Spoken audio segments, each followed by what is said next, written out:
Now, typically, I don't like to trash talk other... Who put this note here?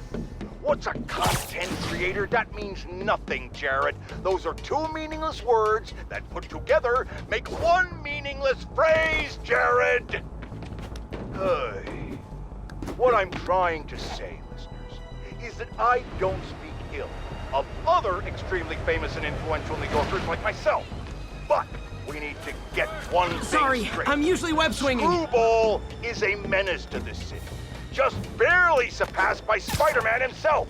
Do they hand channels out to just anybody these days? This purple-haired punk is allowed to run rampant online, and if she isn't kept in line, she's going to cause a total societal collapse.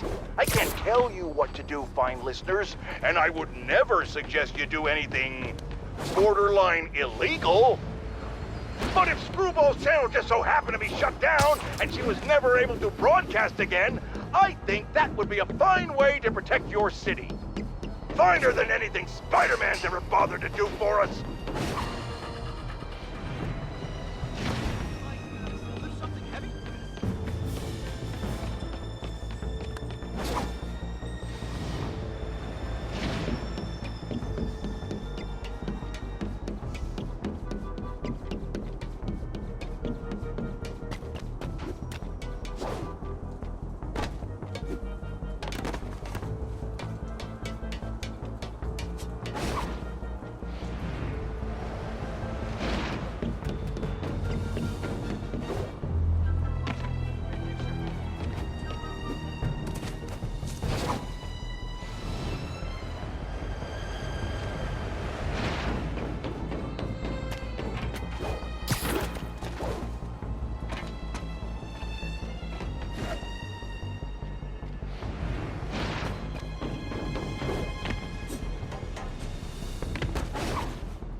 Menace, my brother worked for Fitz.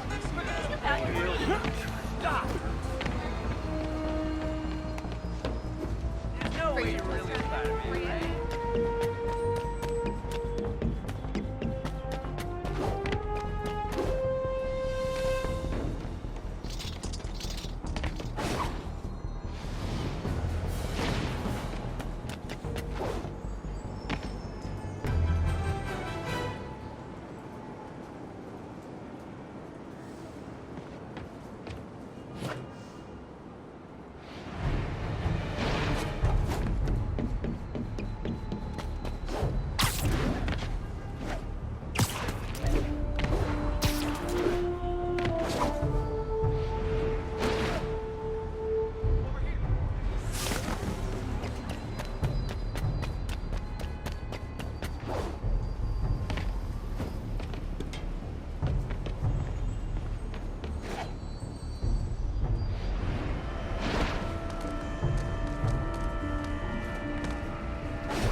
guess I have a retraction to make. Some of my previous comments about finding Hammerhead's ideas interesting, because he wants to make this beautiful city respectable again, may have been taken out of context. Hammerhead is a violent and poorly dressed murderer who, it turns out, has actually been stealing superpowered weapons in order to rule this city by force in a sort of coup d'etat that I'm certain no one could have seen coming. Especially, apparently, Spider-Man. Now I stand behind everything I said about admiring Hammerhead's motivations. Kids these days need to put down their smartphones and stop their floss dancing and get jobs like the rest of us did at 8 years old to learn some responsibility. And I think we can all agree that his methods belong in the trash can, and weapons should stay out of discussions about decency. All I have to say is that none of this would have happened. Spider-Man had just stayed off the streets in the first place. I don't know how exactly, but I know it's true. And now I'm going to bed.